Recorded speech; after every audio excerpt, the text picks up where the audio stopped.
Hello student, welcome है आपका अपने चैनल पे। एंड आज हम बीए सेमेस्टर 1 एंड ये हमारा Tilka Manjhi university and Munger university दोनों स्टूडेंट के लिए है। तो आज का जो है पॉइंट हमारा कि संविधान, भारतीय संविधान के 3 स्तंभों के बारे में पढ़ते हैं, ठीक है। एंड ये हमारा बहुत ही लॉन्ग क्वेश्चन के लिए बहुत ही इंपॉर्टेंट पॉइंट है, जो कि हर एग्ज़ाम में, चाहे सेंटर एग्ज़ाम हो या सेमेस्टर एग्ज़ाम में, दोनों में पूछे जाते हैं। लॉन्ग क्वेश्चन में ये 5 नंबर का क्वेश्चन पूछा ही जाता है, ठीक है। तो स्टार्ट करते हैं वीडियो को। ये लो, हम क्या और क्यों सीखेंगे, ठीक है। तो आज की इस व्याख्यान में हम भारतीय संविधान के 3 अत्यंत महत्वपूर्ण विषयों के विस्तार से अध्ययन करेंगे। ये विषय न केवल विश्वविद्यालय और प्रतियोगिता परीक्षाओं के लिए महत्वपूर्ण है, बल्कि एक जागरूक नागरिकों के रूप में हमारे लिए भी आवश्यक है, ठीक है। तो संविधान में तो 3 स्तंभ क्या होता है। पहला स्तंभ है हमारा विचार, दूसरा स्तंभ है हमारी रूपरेखा, तीसरा स्तंभ है हमारे रक्षक, ठीक है। तो हमारा विचार क्या है, उद्देश्य। एंड हमारा रूपरेखा क्या है, अनुसूची। एंड हमारे रक्षक कौन है, मूल ढांचा, सिद्धांत, ठीक है।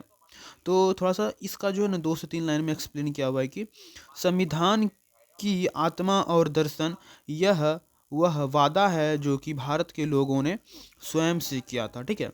उद्देश्य का मतलब होता है कि संविधान की आत्मा एंड दर्शन यह वह वादा है जो भारत के लोगों ने से किया था। स्वयं से अगर कुछ होता है ना कि हम अपने संविधान की आत्मा है जो कि इंसान खुद से करता है कि हाँ भाई, हम इस चीज़ को इस डेट में इस काम को कंप्लीट कर लेंगे, इस तरह से, ठीक है। तो संविधान की आत्मा और दर्शन यह वह वादा है जो कि भारत के लोगों ने स्वयं से किया था। एंड अनुसूची में क्या है, शासक की व्यवहारिक संरचना यह वह ढांचा है जो सरकार की मशीनरी को व्यवस्थित करता है। मतलब जो कि कंपोनेंट है, कंपोनेंट का कहने का मतलब है कि पॉइंट एंड अनुसूची एंड व्याख्या, जो शासन की व्यवहारिक संरचना है उसके ढांचा को सरकार की मशीनरीज को व्यवस्था करती है, ठीक है। तो हमारे रक्षक क्या है, संविधान का आत्मा, सुरक्षा कवच, यह वह न्यायिक ढांचा है जो हमारे विचार और रूपरेखा की रक्षा करता है। मूल ढांचा क्या करता है, हमारे वचन एंड रूपरेखा की रक्षा करता है, ठीक है।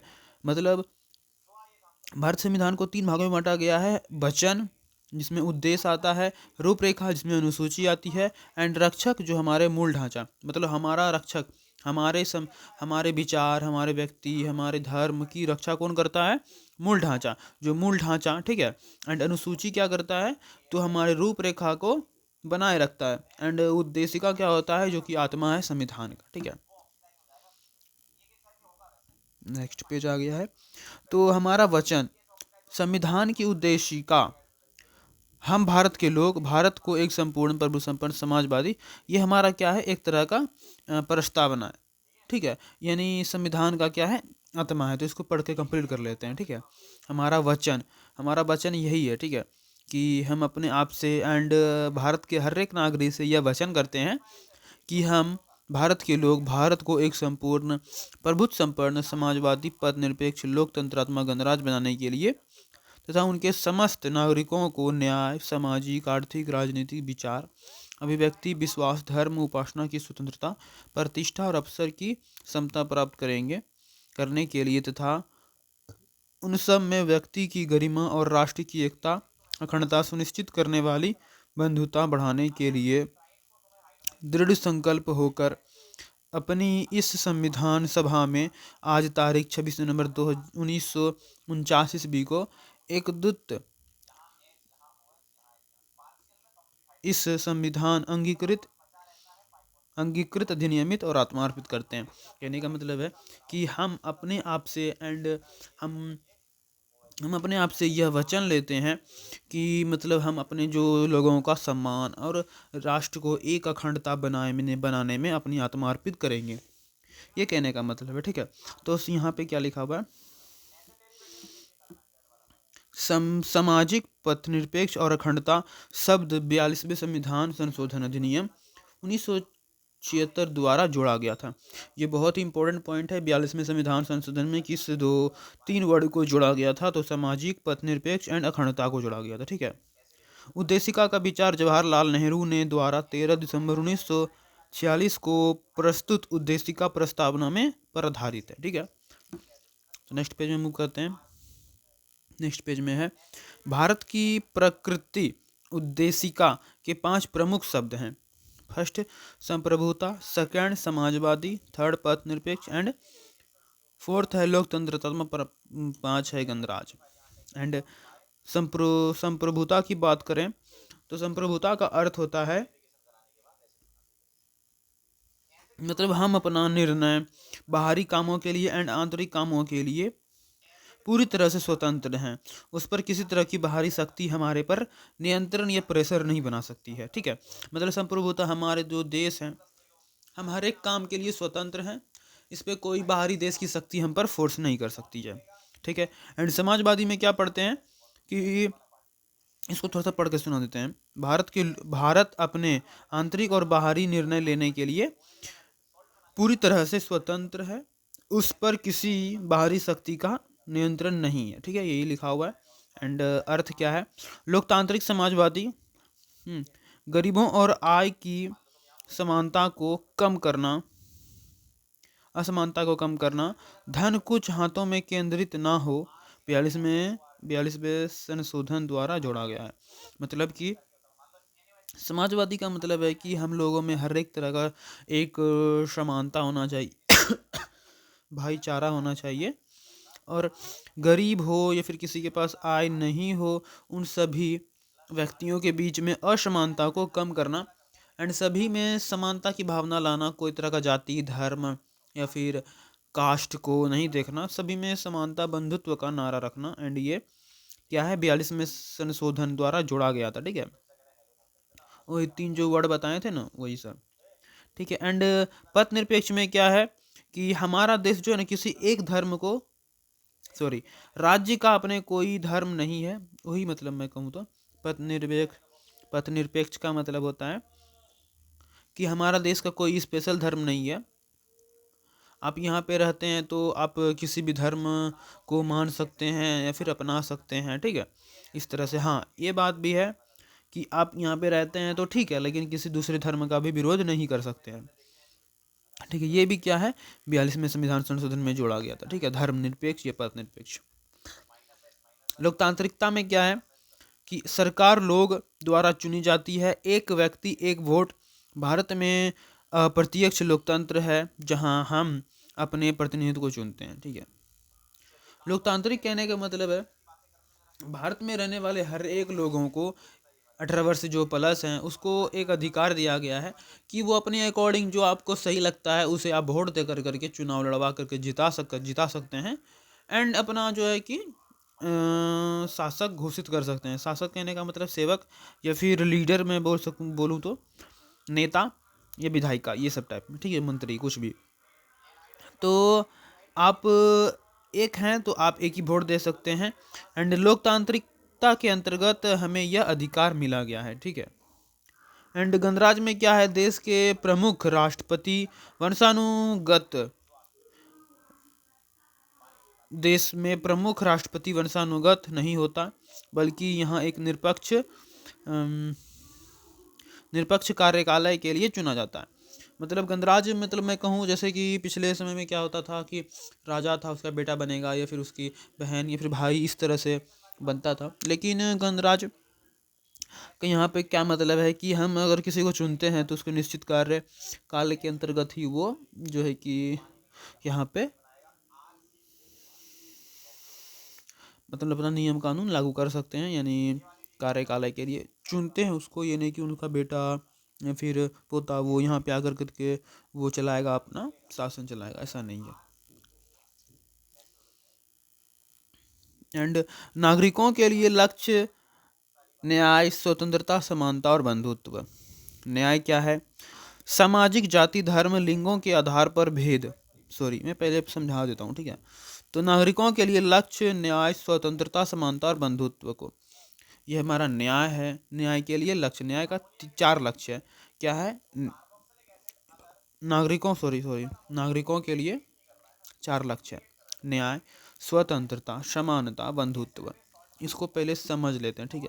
न्याय क्या है? न्याय पहले हटाइए, पहले हम बंधुत्व को समझते हैं। बंधुत्व का कहने का मतलब है कि हमारे देश में अखंडता होना चाहिए। कोई छोटे छोटे मतलब राज्य में या फिर कोई छोटे छोटे क्षेत्रों में बंटना नहीं चाहिए। हमारे देश में अखंडता होनी चाहिए। एंड हमारा देश क्या होना चाहिए? स्वराज होना चाहिए एक तरह से। एंड अखंड होना चाहिए, खंडित नहीं होना चाहिए। एंड यहाँ पे जितने भी लोग रहते हैं, चाहे कोई भी धर्म के हो, कोई भी कास्ट के हो, कोई भी जाति के हो, कोई भी रंग के क्यों नहीं हो, एक दूसरे में भाईचारा होना चाहिए। एक दूसरे में बंधुत्व का व्यवहार होना चाहिए, ठीक है। एक दूसरे से भाई प्रेम होना चाहिए। एंड स्वतंत्रता का मतलब मैं बताऊं तो स्वतंत्रता का मतलब है कि एक दूसरे में विचार, अभिव्यक्ति, विश्वास, धर्म और उपासना की स्वतंत्रता होना चाहिए। कोई भी किसी तरह का धर्म अपना सकता है, सम्मान कर सकता है। एंड उसको उसको क्या कर सकता है? पूरी छूट है कि अपने आप धर्म का प्रचार प्रसार एंड चर्चा कर सकते हैं। कोई दिक्कत की प्रॉब्लम नहीं है। एंड ये भी बात है कि आप किसी भी धर्म को लेकर करके गलत उपासना या फिर गलत किसी तरह का विचार को ना फैलाएं, ठीक है। एंड समानता का मतलब है प्रतिष्ठा, अवसर की समानता। मतलब हर एक व्यक्ति को हर एक अवसर, हर एक अपॉर्चुनिटी मिलना चाहिए। ये समानता होना चाहिए, चाहे वो गरीब हो, अमीर हो, किसी तरह का क्यों नहीं हो। एंड न्याय का मतलब मैं बताऊं तो जाति, धर्म, लिंग के आधार पर भेदभाव नहीं होना चाहिए। एंड नियम कानून होना चाहिए सबके साथ समान, चाहे कोई भी किसी भी धर्म का हो। एंड सभी के साथ अगर किसी तरह का समस्या, प्रॉब्लम हो तो उसके लिए सरकार उसके जो भी हक में है उसको वो दिलाना चाहिए, जिसके वो अधिकारी हैं उसे वो दिलाना चाहिए। एंड सबके साथ न्याय होना चाहिए, सम्मान होना चाहिए, इस तरह का, ठीक है। तो यहाँ पे वही सब लिखा हुआ है। मैं फिर से एक बार पढ़ के सुना देता हूँ। सामाजिक, जाति, धर्म, लिंग के आधार पर भेदभाव का अभाव, आर्थिक आय और संपत्ति के समानता की कम करना, राजनीतिक सभी को समान राजनीतिक अधिकार मिलना, ठीक है। एंड यहाँ पे है स्वतंत्रता, विचार, अभिव्यक्ति, विश्वास, धर्म और उपासना की स्वतंत्रता। समानता है प्रतिष्ठा, अवसर की समानता। बंधुत्व है भाईचाराओं की भावनाओं को जो व्यक्ति की गरिमा और राष्ट्र की एकता और अखंडता सुनिश्चित करे, ठीक है।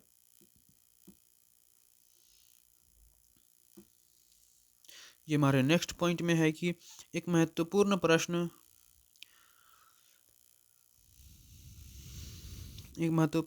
है, क्या उद्देशिका संविधान का भाग है? ये एक तरह का प्रश्न रह गया कि उद्देशिका जो है हमारा संविधान का भाग है या फिर नहीं है, या फिर प्राण है क्या? तो विचार करते हैं इस चीज पर, ठीक है। बेरोजगारी संघ मामला क्या था? सुप्रीम कोर्ट का निर्णय उद्देशिका संविधान का हिस्सा नहीं है। ये केवल संविधान निर्माताओं के विचारों की जानने का एक स्रोत है। उसने कहा था कि सुप्रीम कोर्ट ने कहा कि ये उद्देशिका जो हमारा संविधान का भाग नहीं है। ये सिर्फ जो इसमें निर्माताओं हैं उनके विचारों जानने की स्रोत है, ठीक है। केशवानंद भारती बनाम केरल राज्य में केशवानंद भारती जी ने बताया कि इतिहास निर्णय सुप्रीम कोर्ट ने अपने पुरानी फैसले को पलट दिया है। अंतिम निष्कर्ष उद्देशिका संविधान का एक अभिन्न अंग है, भिन्न अंग नहीं, अभिन्न अंग है। संशोधन इसमें अनुच्छेद 368 के तहत संशोधन किया जा सकता है, लेकिन इसे मूल ढांचा को नहीं बदला जा सकता, ठीक है। मतलब ये क्वेश्चन था कि उद्देशिका संविधान का भाग है या नहीं है। फर्स्ट टाइम तो क्या हुआ कि सुप्रीम कोर्ट ने कहा कि नहीं, ये भाग नहीं है। ये निर्माताओं के लिए एक उसको जानने की एक सूची है। लेकिन कुछ दिनों के बाद उन्होंने बताया कि नहीं, हमारा उद्देशिका संविधान का एक अभिन्न अंग है, ठीक है। एंड ये हुआ था 1960 को, एंड ये हुआ था 1973 को, यानी 1960 एंड 1973, 13 साल के बाद, ठीक है।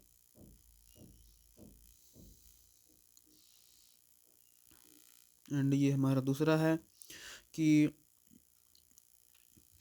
स्तंभ 2, रूपरेखा संविधान की अनुसूची क्या है। अनुसूची है क्या, ठीक है, इसके बारे में आप जानते हैं। अनुसूची संविधान के अंत में दी गई सूचियां हैं जो सरकार, नीतियों और नौकरशाही गतिविधियों के बारे में अतिरिक्त जानकारी प्रदान करती है। वे संविधान के अनुच्छेद को और अधिक स्पष्टता देती है, ठीक है। क्यों आवश्यक है, क्यों आवश्यक है तो वो देखते हैं। तो यहाँ पे देखेंगे कि हमारी रूपरेखा संविधान की अनुसूची क्या है। तो यह फर्स्ट टाइम क्या अनुसूची है क्या, एंड दूसरा क्यों आवश्यक है। तो मैंने बताया कि अनुसूची अनुसूची संविधान के अंत में दी गई सूचियां हैं। संविधान के अंत में दी गई सूचियां हैं जो सरकार, नीति और नौकरशाही गतिविधियों के बारे में अतिरिक्त जानकारी प्रदान करता है। नौकरशाही करने का मतलब है कि गवर्नमेंट के अंदर जो भी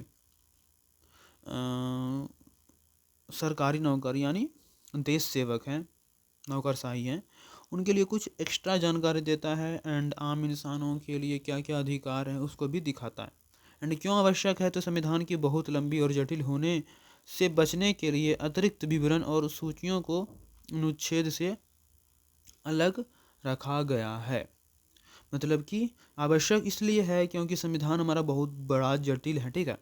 एंड उसे क्या किस में लिखा गया है, अनुच्छेद के रूप में लिखा गया है, इसीलिए अनुसूचियों को निकाला गया है, जिससे कि कुछ नियम कानून आसानी से जल्दी समझ में आ सके, ठीक है।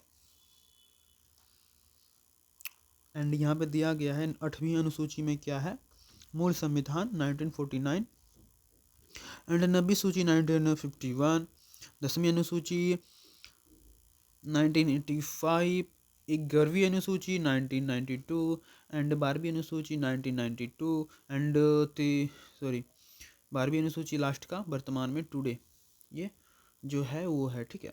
तो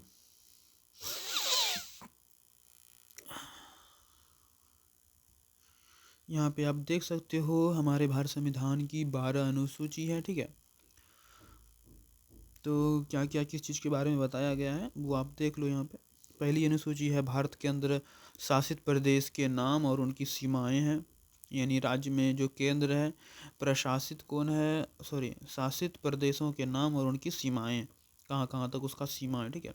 दूसरा है राष्ट्रपति, राज्यपाल, न्यायाधीश और आदि के वेतन और भत्ते, इसके बारे में बताया गया है, इस तरह से दिया गया है, ठीक है। आप वीडियो को पोस्ट करके इसको पढ़ लेना या फिर लिखने का होगा तो लिख लेना, ठीक है। नेक्स्ट है ये स्तंभ 3, हमारे रक्षक संविधान का मूल ढांचा क्या है, सिद्धांत क्या है। यह सुप्रीम कोर्ट द्वारा विकसित एक न्यायिक सिद्धांत है। इसके अनुसार संसद के पास संविधान में संशोधन करने की शक्ति तो है, लेकिन वह संविधान की उन विशेषताओं को नहीं बदल सकती जो इसके मूल ढांचाओं का निर्माण करती है। मतलब कहने का है कि सिद्धांत क्या है, सुप्रीम कोर्ट द्वारा विकसित एक न्यायिक सिद्धांत है। इसके अनुसार संसद के पास संविधान में संशोधन करने की शक्ति है। संसद के पास संविधान में संशोधन करने की शक्ति तो है, लेकिन वह संविधान की उन विशेषताओं को नहीं बदल सकता। संसद के पास शक्ति है लेकिन विशेषताओं को नहीं बदल सकता, इसके मूल ढांचाओं का निर्माण करती है। इसके क्या, ये जो है ये सभी चीज़ क्या करती है, मूल ढांचा। जैसे होता है ना कि आप इसमें संशोधन तो कर सकते हैं, लेकिन जो मूल ढांचा जो हमारे भीमराव अम्बेडकर जी लिख करके गए हैं उसे आप नहीं बदल सकते हैं। एंड ये है, ठीक है। सिद्धांत क्या ये समझ लिया आपने, इसकी आवश्यकता क्यों है ये समझेंगे। संसद के पास क्या है, संशोधन की शक्ति है, एंड संविधान क्या करती है, रक्षा करती है, ठीक है। सुप्रीम कोर्ट क्या करती है, रक्षा करती है संविधान की। संसद क्या करता है, थोड़ा बहुत संशोधन कर सकता है, जो पहले से लिखा गया उसी को नहीं बदल सकता है, ठीक है। तो इसकी आवश्यकता क्यों पड़ती है, व्हाट वाज इट नीडेड।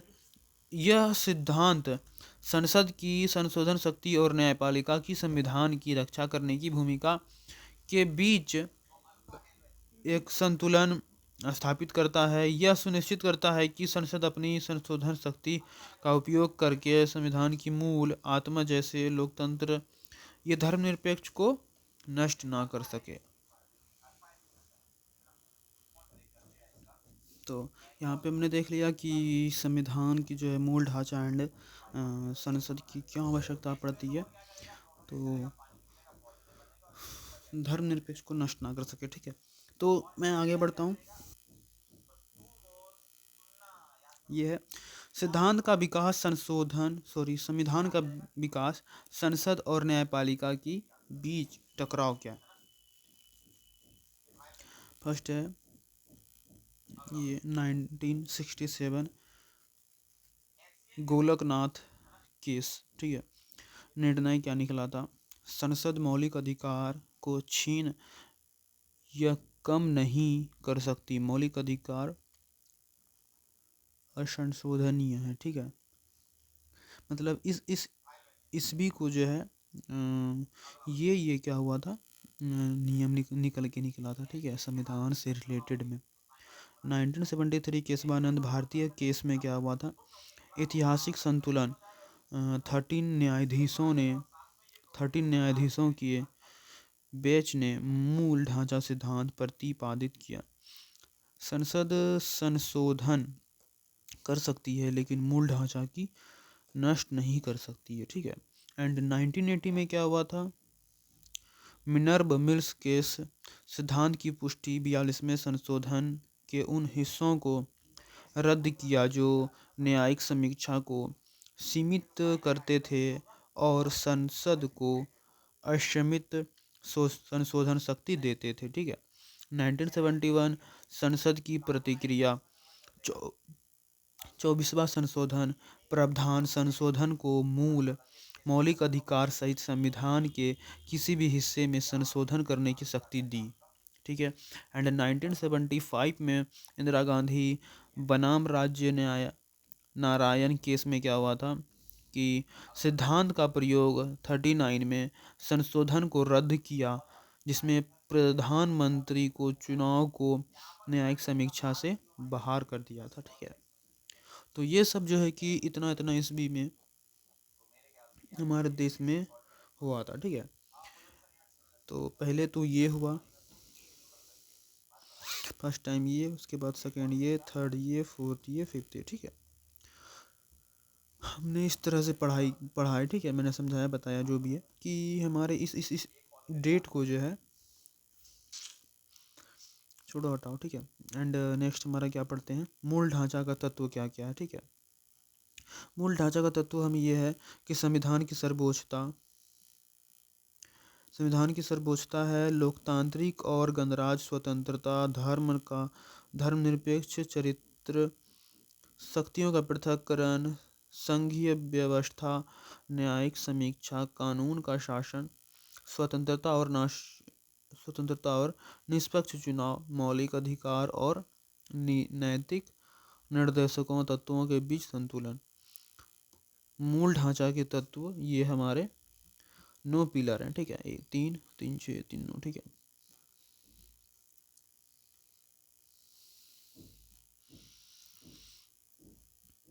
ये हमारा परीक्षा मंत्र, उद्देशिका और सूची।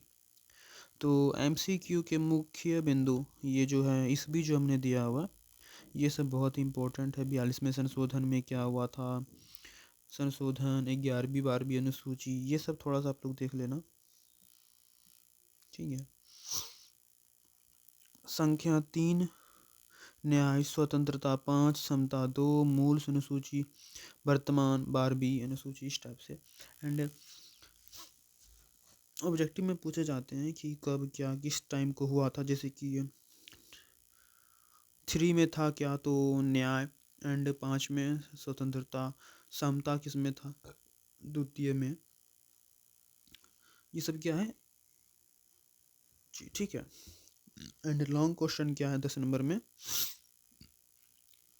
बताइए कि उद्देशिका क्या है, संविधान सार दर्शन उद्देश्य प्रस्तावना का उल्लेख करें। ये सब क्या है, 10 नंबर का जो हमारे एग्जाम में पूछे जाते हैं लॉन्ग क्वेश्चन है, ठीक है। तो इस सभी को क्या करना है, देख लेना है, इसका बना करके एक बार प्रैक्टिस कर लेना है।